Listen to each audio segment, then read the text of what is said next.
আসসালামু আলাইকুম সম্মানিত দর্শকবৃন্দ। আজকে যে ঘাসটি আপনাদেরকে দেখানো হচ্ছে এটি হলো ইন্দোনেশিয়ান স্মার্ট নেপিয়ার ঘাস। দর্শকবৃন্দ, এটি খুবই নরম মিষ্টি ঘাস। পাশাপাশি এই ঘাসটি গরু, ছাগল, ভেড়া, মহিষ, গারল যে কোনো গবাদি পশুর জন্য এটি একটি বেশ ঘাস।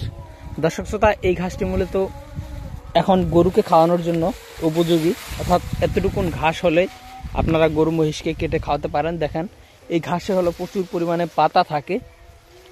ওই দেখেন সামনে আমাদের জারা ঘাসটা রয়েছে, একই সময় কাটা। স্মার্ট নেপিয়ার এবং জারা একই সময় কাটা।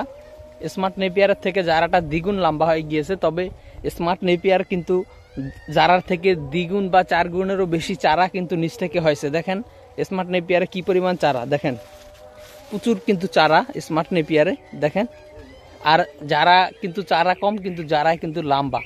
তো দর্শক, আপনারা এখন এই দুইটি ঘাস একসাথে দেখে বুঝতে পারছেন যে জারা ঘাসটা কিন্তু লম্বা বেশি হয়, তবে স্মার্ট নেপিয়ার ঘাসটা খাটো হয়। কিন্তু এই স্মার্ট নেপিয়ার ঘাসে প্রচুর পরিমাণে আপনার চারা হয় এক একটি জার থেকে।